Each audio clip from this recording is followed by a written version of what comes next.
In our story today, we meet Evan, a man who seems deeply devoted to his wife Karen. The opening scene shows Evan and Karen enjoying some playful, intimate time together. Their moment is soon interrupted by their children, who arrive with a Father's Day cake. After cutting the cake, Karen packs up the kids and heads off for a short family vacation. However, Evan is forced to stay behind due to urgent work commitments. The scene shifts to late at night. Evan is immersed in work on his computer. As the clock ticks past midnight, there's an unexpected and persistent knock at his front door. Evan opens the door to find two stunningly beautiful young women, completely drenched by the heavy rain. These two have clearly lost their way, and with the storm intensifying and thunder crashing, they were desperately looking for shelter. Since Evan was home alone, he takes pity on them and allows the two strangers inside his house. Because they were soaking wet, Evan offers them a chance to change into some dry clothes. After changing, the two young women immediately begin to flirt with Evan and try to get physically close to him. But Evan is a married man who truly loves his wife, and because of his marital commitment, he tries his best to maintain his distance from them. Soon, though, Evan realizes that these two women are determined to have their way and won't leave easily. Frustrated by their persistence, he decides to get rid of them immediately, and even books a cab for them to leave. When the girls realize they are about to be sent away, they intensify their efforts to seduce Evan. Despite their best attempts and irresistible charm, Evan manages to keep them at bay for a while. A little more time passes, and the cab Evan booked arrives outside his home. Seeing the taxi pull up, the two girls immediately rush into the bathroom and hide. When Evan goes to the bathroom to get them and send them on their way, the two women pounce on him like ravenous predators. This time, Evan loses all control and engages in passionate intimacy with them. Meanwhile, the cab driver, seeing no one emerge from the house, eventually gives up and drives away.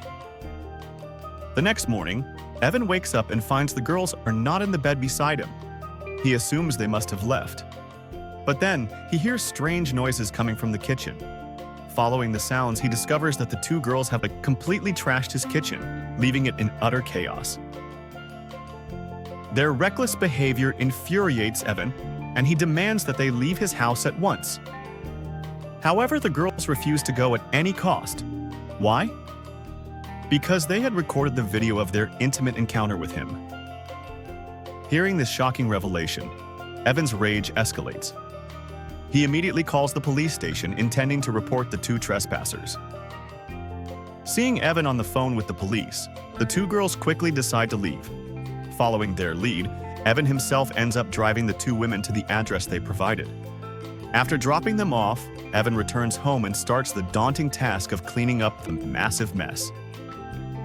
That night, Evan is once again working late on his computer.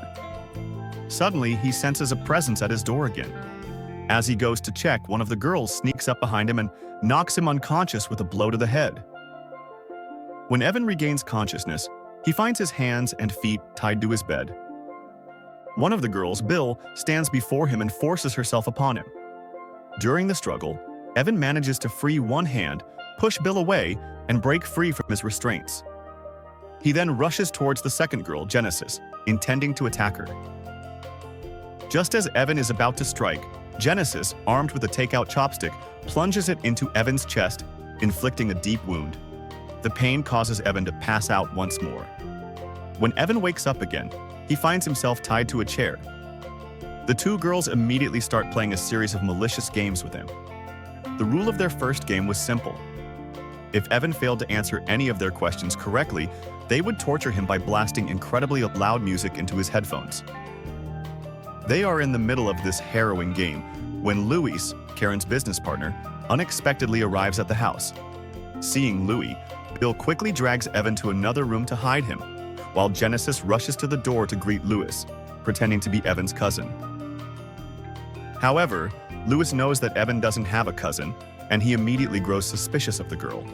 He starts shouting at her. Amidst the chaos, he hears muffled sounds coming from the other room.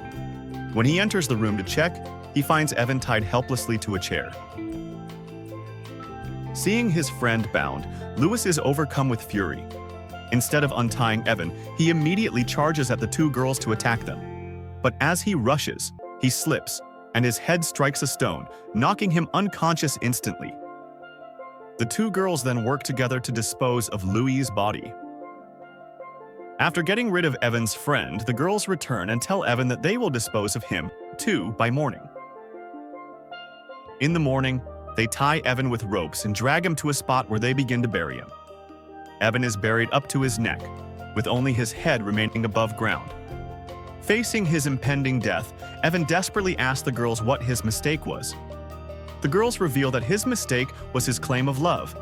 They tell him he doesn't truly love his wife and kids, it's just an act. They explain that if he truly loved her, nothing they did that night would have made him sleep with them. Bill leans close to Evan and says that for a moment, she actually thought he was different from all the other men, but he wasn't. After delivering this devastating truth, they leave Evan in the ground and walk away. Sometime later, Evan's wife Karen returns home with the children. Upon seeing the catastrophic state of her house, she is left in utter shock and disbelief. And that's where this chilling story comes to a shocking close.